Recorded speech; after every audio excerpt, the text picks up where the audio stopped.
The Navy SEALs laughed at her tattoo until the general saluted. The bar carried the weight of late-night chatter, glasses clinking against wood as shadows stretched across the dimly lit room. In one corner, two young SEALs, Ryan Keller and Daniel Cruz, leaned against the counter, their voices louder than the rest, their laughter tinged with arrogance.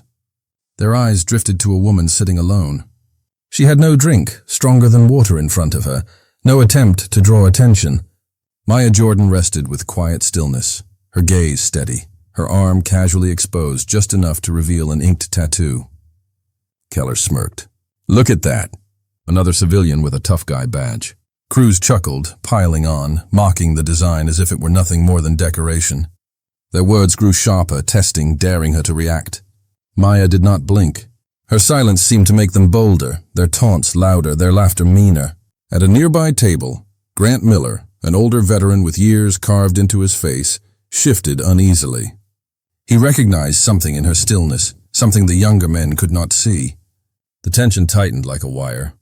Two SEALs eager to prove themselves, a woman unmoved by their insults, and a retired sailor watching with quiet dread. Why did she refuse to answer back? And what was it about that tattoo that carried a weight none of them seemed to understand? Keller's finger jabbed toward the ink on Maya's arm. "You even know what that means, lady? Or did you pull that off the wall of some tattoo shop?" His laugh rang out, pulling a few glances from nearby tables. Cruz leaned closer, smirking. "Bet she does not even know the difference between a unit crest and a biker symbol. Pretending to be one of us. That is sad." Maya rested her glass on the counter and shifted slightly in her chair. For the first time, her sleeve rolled up higher, revealing the full shape of the design etched into her skin.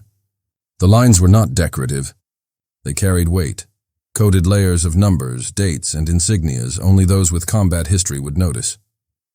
The two SEALs stared, uncertain whether to laugh or fall silent. Keller tried first. "Looks like a mess of ink to me. What is it supposed to be?" Without a word, Maya reached into her jacket. She placed a folded photograph on the bar. The corners were worn, the image faded with time. Four figures stood together in desert gear, faces hard and tired, sand swirling behind them. The year 2009 was faintly visible on the back. Cruz snorted. "Photoshop. That never happened." Maya's voice was steady, almost too quiet against the noise of the bar. "Exactly. Some missions never happened." The words hung in the air, heavier than the laughter that had filled it seconds before. Grant Miller, seated only a few steps away, caught the edge of the photo. His body went rigid. He leaned forward slightly, his hand tightening around his glass. He had worn uniforms long enough to recognize details others would miss. The gear, the weapons, even the way the figures stood. None of it was staged. Keller shook his head. "You are saying you were there?" "In Afghanistan. That is impossible. We would have heard of it." Maya lifted her gaze, calm and unblinking. "You would not have. Some operations are written into the record. Others are written into the silence." Cruz frowned, confused. "What does that even mean?" Grant Miller finally spoke, his voice rough from years of service. "It means there are missions darker than classified. Missions no one admits took place. Above black." The phrase dropped like a stone into the room. A couple of men at nearby tables exchanged glances, recognizing it but not daring to comment. Keller blinked, uncertain. Cruz swallowed, his smirk faltering. Maya slid the photograph back into her pocket. "I was not supposed to be there in 2009, no one was. But the men beside me did not come back with names. They came back as numbers, if at all. That is what above black looks like." The young SEALs hesitated, their earlier confidence cracking. They had heard whispers about such programs, stories traded in training halls late at night, always dismissed as rumor. No oversight, no recognition, no safety net. Soldiers who lived and died in shadows, officially never existing. Cruz tried to recover, scoffing again. Convenient story. Anybody can throw around spooky words. Maya's eyes settled on him, calm, sharp, unshaken. "Do you really think a civilian would know that phrase? Do you think someone who never stepped into those places would know what it feels like to carry silence heavier than a weapon?" Grant's hand pressed flat on the bar. "I believe her." His tone was final, his gaze steady. Years of service gave weight to his words. "That tattoo is not decoration. That photograph is not fake. And if she says above black, she means it. The room shifted. Keller glanced around, realizing others were now paying attention. The arrogance in his face faltered, but pride pushed him forward. "So what, you are saying she was on some ghost team?" "That is ridiculous." Grant shook his head slowly. Ridiculous would be assuming she is lying when every detail says otherwise. "You boys do not understand who you are talking to." Maya lifted her glass again, her voice soft but firm. "You wanted to know what my tattoo means? It is a language you are not ready to read. And the photograph you dismissed so easily? It cost blood to take." The silence after her words felt heavier than the clinking of glasses. The seals shifted uneasily, their bravado dimming but not yet gone. Grant leaned back, studying her quietly, piecing together fragments of memory. There had been stories about a woman operator who was never listed on paper, but whose actions whispered through the ranks. Could this be her? The bar held its breath. Keller and Cruz had tried to expose a fraud, but the more Maya revealed, the more their certainty crumbled. And yet she had not even raised her voice.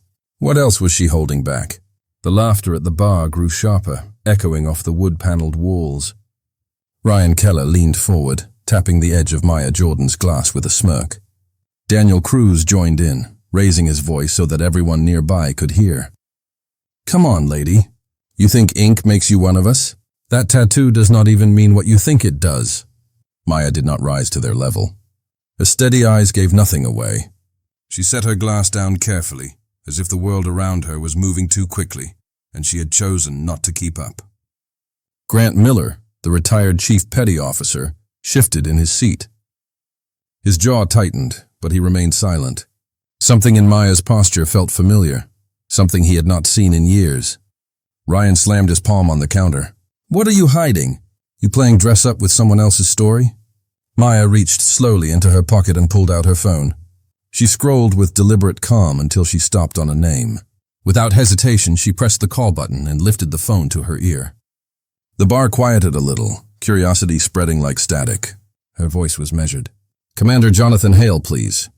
There was a pause on the other end, and then a voice came through, firm and respectful. "Colonel Jordan?"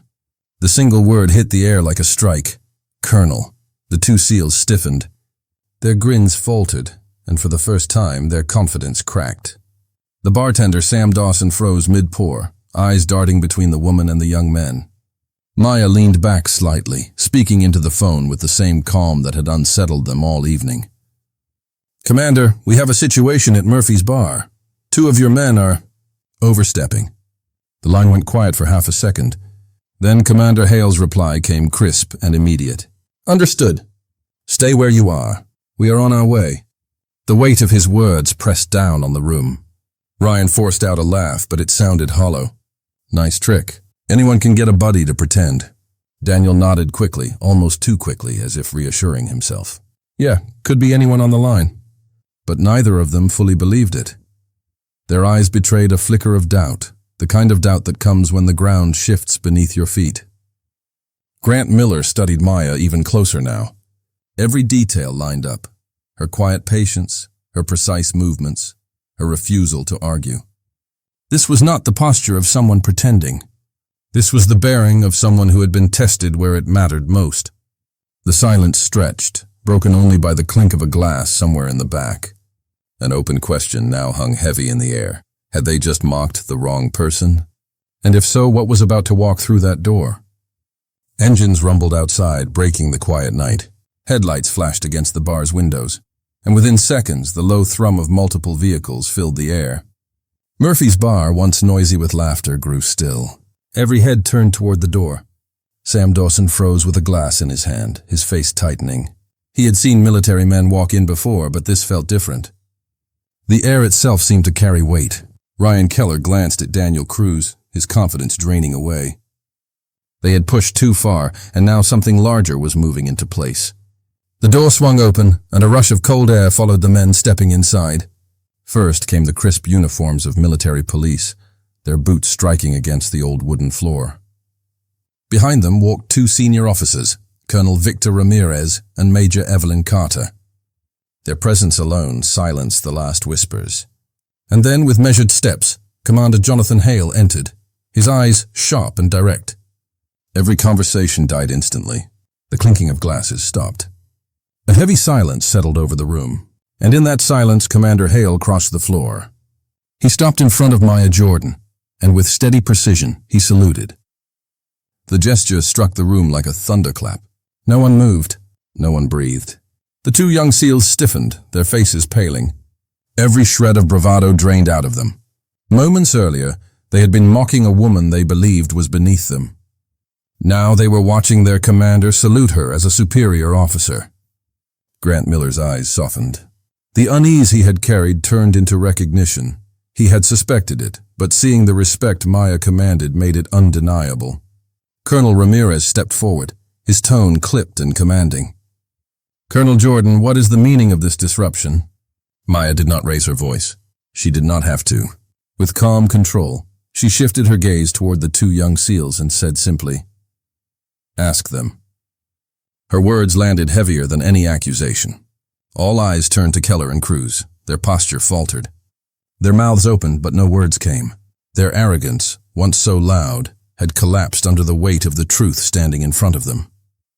Major Carter's stare pinned them to the spot. "Sergeant Keller, Sergeant Cruz, do you understand who you have just disrespected?" The question carried no room for escape. Sam Dawson swallowed hard behind the bar, realizing he had been witness to something that would be remembered far beyond this night. Keller tried to speak, but his voice cracked. We did not know." Cruz nodded quickly. We thought she was—" His words stumbled, dying in the silence. Ramirez's expression hardened. "You thought wrong, and you let arrogance blind you to discipline. That is not the mark of a soldier." The humiliation was public, raw, and complete. The bar had become a courtroom without walls. The tension now stretched razor thin. Would these men be arrested on the spot? Would their careers end tonight, shattered by their own foolishness? No one moved, waiting to see if Maya would demand punishment, or if something else entirely was about to happen. The silence in Murphy's bar was suffocating. Every eye was on Maya Jordan, waiting for her to unleash fury, waiting for her to demand the downfall of the two young men who had mocked her. But Maya did not stand to punish. She stood to teach. Her voice was quiet, yet it carried through every corner of the bar. Respect is not about rank stitched on your chest or stripes on your sleeve. It is about how you carry yourself when no one is watching. Leadership is not shouting louder than the next man. It is knowing when silence speaks louder than words. Her calm tone cut deeper than anger ever could. The crowd leaned closer, hanging on each word. She turned her eyes toward Keller and Cruz. Their shoulders slumped, the weight of shame heavy on their backs. Gone was the arrogance. In its place was the trembling recognition that they had crossed a line they could never uncross. Commander Hale stepped forward, his voice steady. "Colonel Jordan has more than earned her place. Her record is not on paper because her missions never made the books. Above black operations, lives saved in silence. Victories no one will ever celebrate, but those of us who were there, we remember." Colonel Ramirez added with authority, "She led men into battles you will never read about. She carried people home who were never supposed to survive. If there is a living legend in this room, you are looking at her." Gasps spread through the crowd. Even Sam Dawson, who had poured drinks for countless soldiers over the years, felt his throat tighten. This woman had walked among shadows, yet stood in front of them now as steady as stone. Major Carter studied Maya with something close to reverence. The truth was undeniable. Ramirez's eyes hardened again as he turned back to the young SEALs. "You disgraced yourselves tonight. You disgraced the uniform you wear. There will be charges filed, court-martial. You will answer for this." Keller and Cruz dropped their gaze to the floor. Their careers, their futures, were slipping through their fingers. But Maya lifted her hand. Her voice remained calm, but her words shifted the air again. "No, do not destroy them." Ramirez looked at her sharply. "Colonel, with respect, they—" "Give them to me," Maya interrupted. The firmness in her tone left no space for debate. 6 months. I will design a program that strips arrogance from their bones. I will show them what it means to earn the uniform they wear. Do that, and you will not lose 2 men to shame. You will gain 2 soldiers worthy of the title." Her words shocked the room. Where vengeance was expected, she had chosen mercy. Where punishment seemed inevitable, she had carved out a chance for redemption. Whispers filled the air, disbelief mixing with admiration. Grant Miller felt his chest tighten. He had seen leaders bark orders. He had seen commanders break men to rebuild them. But he had rarely seen someone take humiliation and transform it into a lesson of wisdom. Ramirez stared at her, conflicted, then slowly nodded. Very well, they are yours. Keller and Cruz looked up, stunned. They had been spared, not because they deserved it, but because someone greater than them had decided their story was not finished. Maya's gaze swept the room one last time. Strength without humility is weakness, and a soldier without respect is nothing but a danger to his own. The bar was alive with whispers, not of mockery, but of awe. Maya Jordan was not just powerful, she was wise. The months that followed were nothing like Ryan Keller and Daniel Cruz had imagined. From the very first morning, Maya Jordan stripped away the arrogance they had once worn so easily. Their training began before dawn, when the sky was still heavy with darkness. Keller stumbled during the first run, gasping for breath. Cruz fell face first in the mud during push-ups, cursing under his breath. Maya stood over them, expression calm, voice steady. Strength means nothing without discipline. Try again. Day after day, the drills pushed them to their limits. Brutal marches with packs twice their weight. Endless hours of swimming in freezing waters until their muscles screamed. Wall climbs that shredded their hands raw. They failed, again and again, until failing no longer scared them. But Maya's lessons were not just physical. She placed old photographs on the table one night, faces of soldiers long forgotten, men and women who had given everything, yet never had their names recorded. These are the ones you should remember, she told them quietly. Your arrogance blinds you to the shoulders you stand on. Humility is not weakness. It is honor. The words struck deeper than any punishment. For the first time, Keller and Cruz sat in silence, studying the pictures, realizing how little they truly knew about sacrifice. The weeks turned into trials of the mind. Maya designed exercises that forced them to rely on each other. Blindfolded drills where trust was the only compass. Simulations where failure meant one could not succeed unless the other did. Their tempers clashed. Keller accused Cruz of dragging him down. Cruz snapped back, bitter and defensive. More than once, fists almost flew. Maya never raised her voice. She let them break, then made them rebuild. You are not competing against each other. You are surviving because of each other. One evening, Grant Miller appeared at the training ground. The retired chief petty officer stood quietly at the edge, arms crossed, watching. He saw Cruz stumble but rise again, this time helped by Keller's hand. He saw Keller falter in the water, but finish strong because Cruz refused to leave him behind. Grant nodded once, approval glinting in his eyes. The transformation was slow, painful, but real.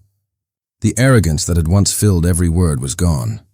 In its place grew a steady determination, a quiet respect for the process they had once mocked.